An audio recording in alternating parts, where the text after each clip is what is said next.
Good morning, church. This morning we're talking about one of the really important things for all Christians to wrestle with, and that's how God has gifted us. And really not only wrestling with that, but then how do we make sure that we're going out and doing that, and how can we truly further God's kingdom with those gifts?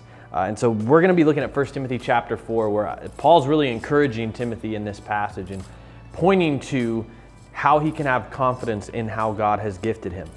So starting off in verse 11 of chapter 4, it says, "Command and teach these things. Don't let anyone despise your youth, but set an example for the believers in speech, in conduct, in love, in faith, and in purity. Until I come, give your attention to public reading, exhortation, and teaching.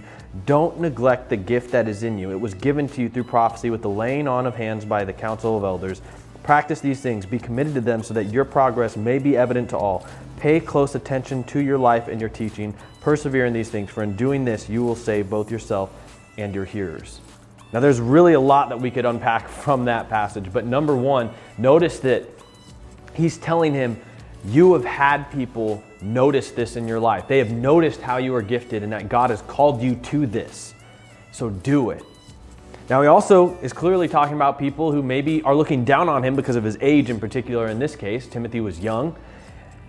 And so as followers of Jesus, we need to really think about the fact that even when God has called you to something, you are going to have some people who try to discourage you from doing that.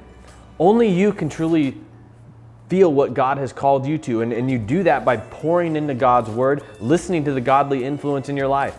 I know friends who when wrestling with whether or not God has called them to something, they talk to the people in their life. And one way, one friend of mine in particular, he knew it must be what God was calling him to, even though it was definitely out of his comfort zone, was the fact that the only person who was a truly godly influence in his life was saying, it just seems like this is what God's calling you to.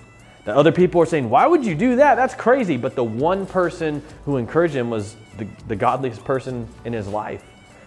We need to really wrestle with what God's called us to, but it's not just going to be, people are going to notice what God has called you to based on just how you spend your time, how you talk about things. God's going to give you a passion for that thing.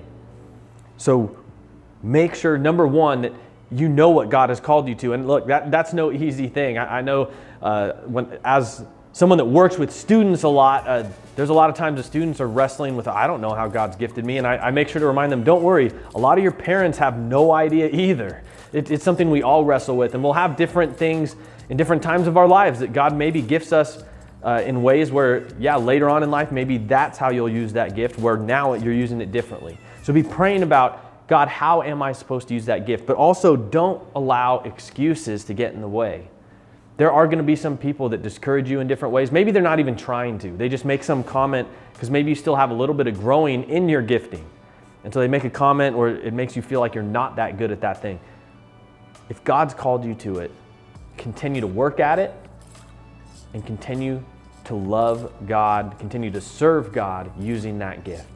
So church, we are praying that you would wrestle with that. I know we have a SHAPE assessment that tries to help people figure out maybe certain ways they might be gifted. Reach out to the church office if you would like more info on that.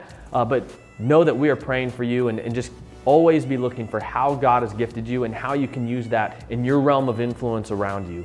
The people that God has placed in your life naturally, that you can point them to Him. We'll see you again soon.